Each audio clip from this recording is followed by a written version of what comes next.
Chopper, Whirlybird, Angel. All were names for the helicopter which represented the greatest single auxiliary development of the Korean War. The number of lives saved as a result of helicopter evacuation is a dramatic example of teamwork, coordination, and skill. And the broken terrain of the Korean countryside made the continued use of helicopters particularly successful. From the early days of the war, helicopters were used to evacuate the critically wounded to rear area medical facilities where careful and more extensive treatment could be given the wounded.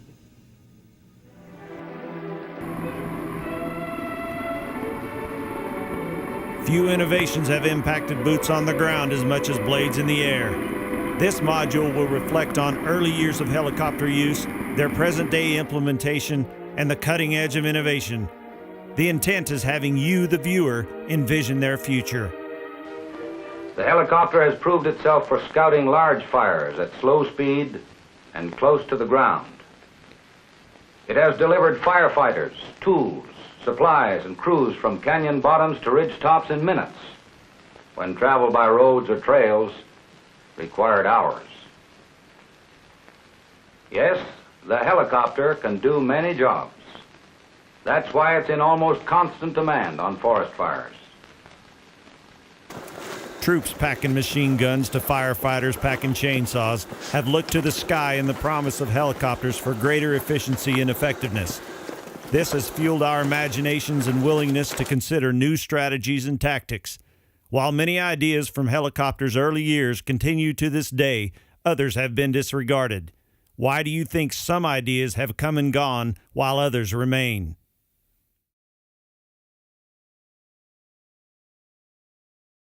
Another specialized use of the helicopter is the hose lay. With a hose dispensing tray, the helicopter is capable of laying up to 2,000 feet of lightweight fire hose over brush or timber-covered terrain. In this fire situation, a 10-man crew is needed to construct a fire line in an inaccessible sector. Since there is no helispot near this sector, a call goes out for a helitack specialist to construct one. After high-level and low-level passes over the proposed site, a safe jump spot is selected. A cargo sling containing a power saw and tools is dropped. Then the crewman makes a heli-jump to reach the ground. At the pilot's get-ready signal, the helitack crewman unfastens his safety belt, steps out on the landing gear, and readies himself for the heli-jump. At the pilot's jump signal, he steps off, lands on his feet, rolls naturally, and remains prone on the ground until the helicopter is safely away. During the time the helispot is being constructed, the helicopter may drop liquid retardant on a spot fire, or hold the fire in check until the firemen arrive.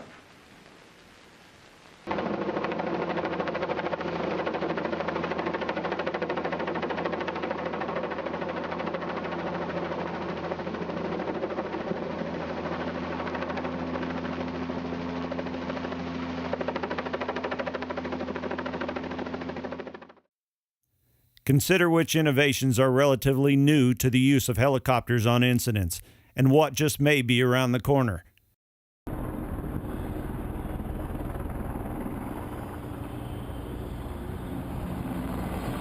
To help facilitate such thinking, let's listen in on the experiences of 4 current employees from 2 different agencies.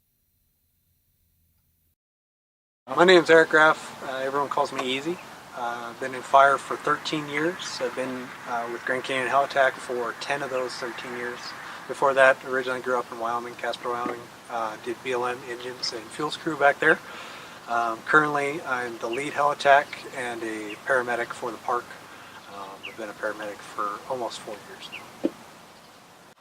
My name's Jackie Wren. I'm from the Grand Canyon, born and raised.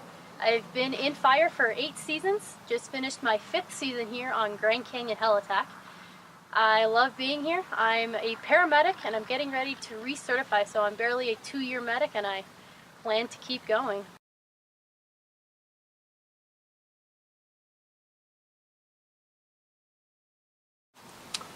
Largely since I've been working with them since 2005, it's been the increase in capabilities for medevacs and extraction capabilities with some new technologies, new belly bands, and then just getting other crews, not just us, more familiar with medevacs and medical emergencies off the fire line, I think has come a long ways. And it's still got a ways to go, there's no doubt about that, but we're getting there, and it's going to provide a better product for people on the ground. Get people to a fire faster. And then they started getting used more in the EMS aspect, where you were noticing people are getting hurt on the fires. We got to increase our safety buffer area, and we needed helicopters help get people to definitive care faster. And in order to save lives, we needed to incorporate more aircraft into the situation. So going from just EMS being able to land on a fire, we've now moved forward to having hoist ships. You have short haul capable ships such as here, and I think that's going to continue to grow. I think we're going to continue to evolve more, and we're going to see more short haul in the future. I think other agencies besides the Park Service are more so going to get involved within the fire world on supporting short haul. It's going to get a individual out quicker if there's no landing zone in sight, and it's going to get to that person to definitive care a lot faster.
This year we were on the Big Meadows fire, and we were working extraction capable helicopters while we got ordered.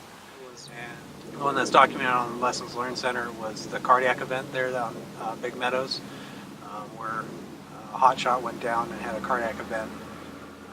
The crews did a wonderful job starting CPR within a minute, as well as getting an AED all along the line there. Within, I believe they shocked him within 7 minutes of him collapsing. Got a pulse and respirations back, and actually came around a little bit. What our role was basically supporting. We were first thing in the morning. We flew off the heli base and into the heli spot, and myself plus another paramedic and our helicopter manager trainee ran up to the scene and helped just facilitate his transport out.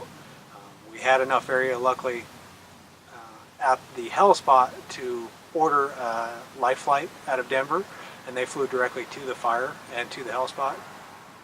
The timeline actually worked out really well, where we litter carried the patient all the way up, and just as the life flight was landing, we transferred the patient, and the patient was to the hospital, or en route to the hospital within like an hour and 15, hour and 20 minutes from collapse to en route to the hospital. So, this crew, for some reason, largely because we get more opportunities than most, is always a medical ship on assignments, and it's, we get a lot of practice here at the Canyon of doing medevacs and doing transitions from firework to medevac and those kinds of things.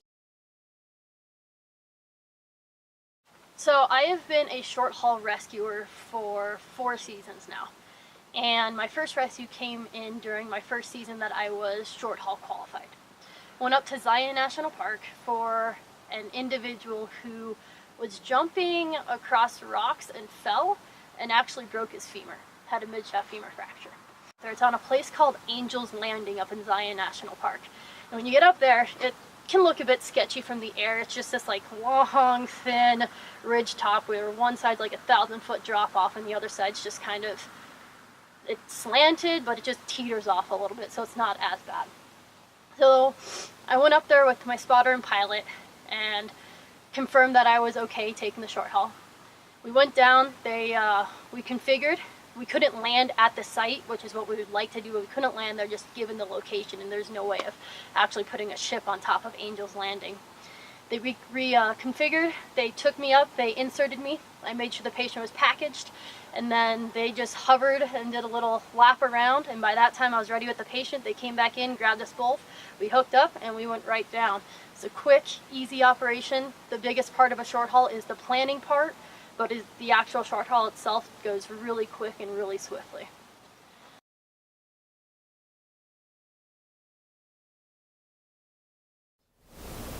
My name is Alexander Zamora. I'm an agent with the Office of Air and Marine. My title is Air Enforcement Agent, and I've been an agent for approximately 11 years. Hi, my name is Eric Hughes. I'm an air interdiction agent with Department of Homeland Security, Customs and Border Protection Office of Air and Marine. I've been on the agency for 5 years. I'm a pilot of both Black Hawk and A-Star, as well as a burst master and a rescue hoist operator.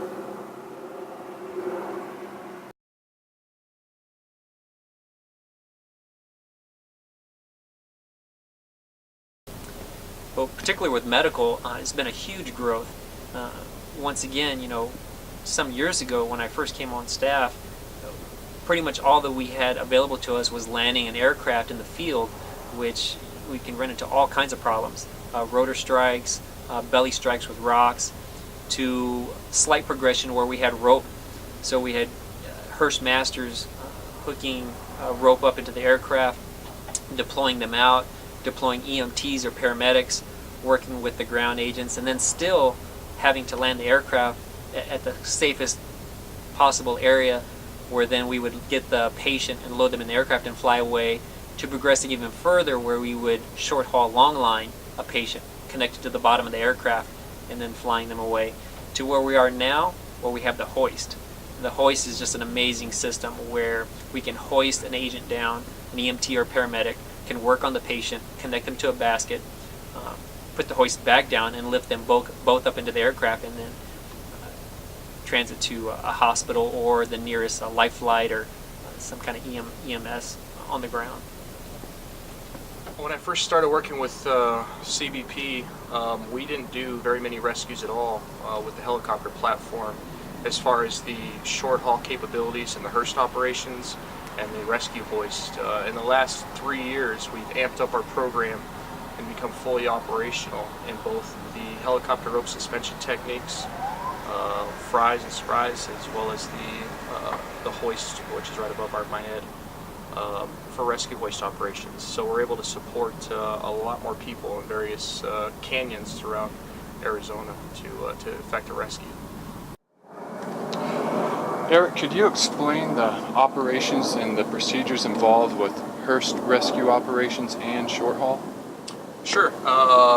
Right above us we have our fries bar, and this is a Black Hawk Lima model, UH-60.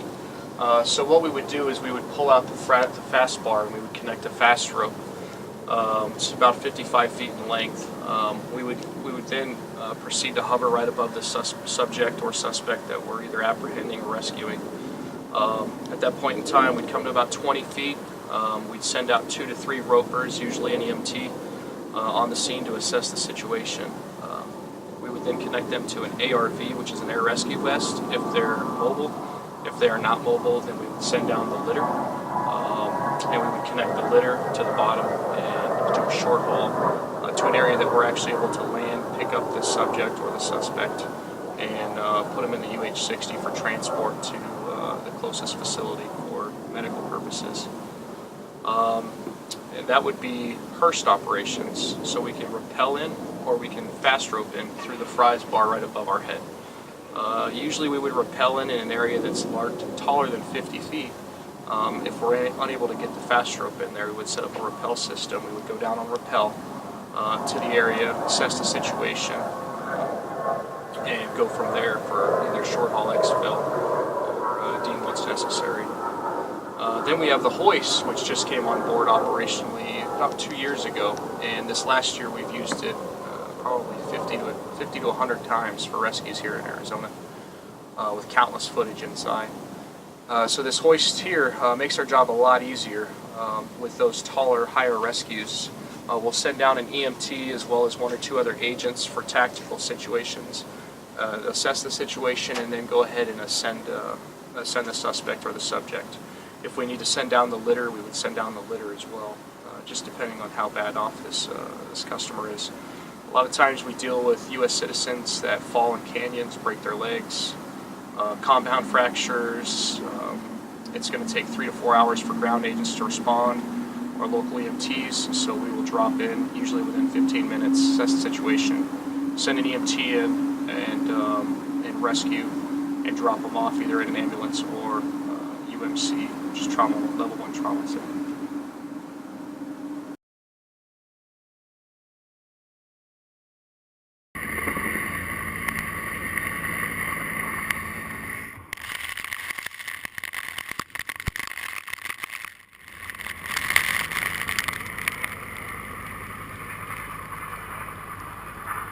How do you think having a helicopter on an incident affects the strategies and tactics used?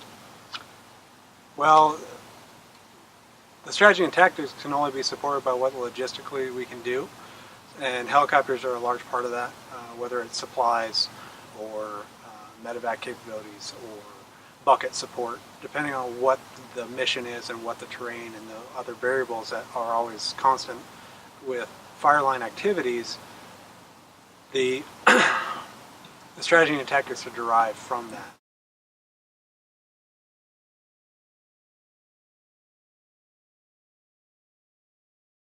One thing we get recommended on through our training academy here a lot of the time is our professionalism when it comes to slowing things down when we have emergencies.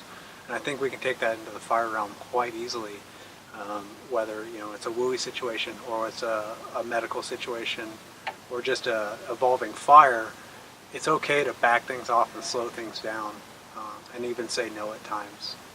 I think that's a really big lesson that takes a long time to learn, but it can't be understated.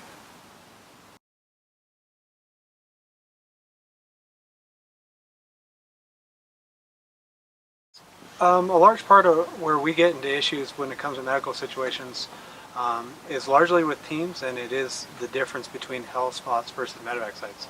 If you look through the IHOG, you look through policy, there's no such thing as medevac sites.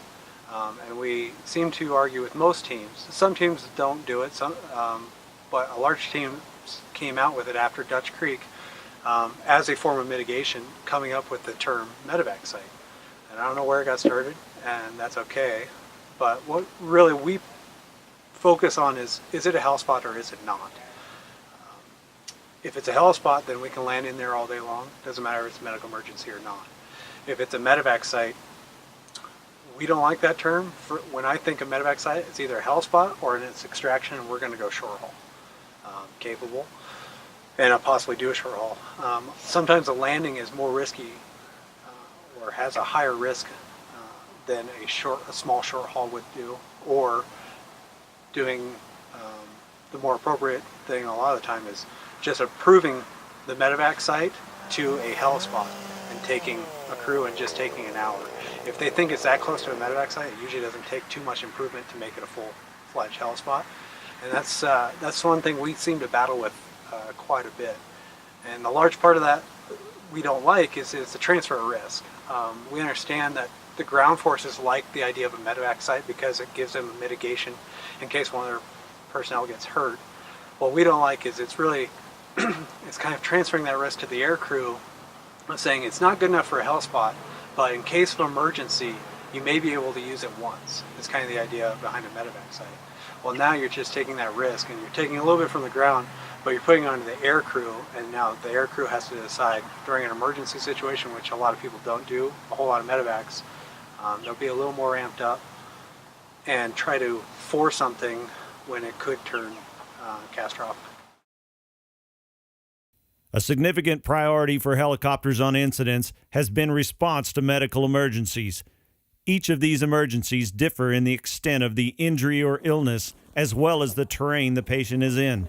This has encouraged a wide range of tools to engage various situations. While the safest approach continues to be having the helicopter set down on an improved helispot, this is not always feasible and can still include risks. In response, the National Park Service has adopted the use of short-haul techniques for extraction on many of its helicopters. The Office of Air and Marine has also made widespread use of this technique throughout the rugged country of southern Arizona. As you gear up for the season, let's appreciate the remarkable tool helicopters have become, and let's envision their future through the unique capabilities they offer.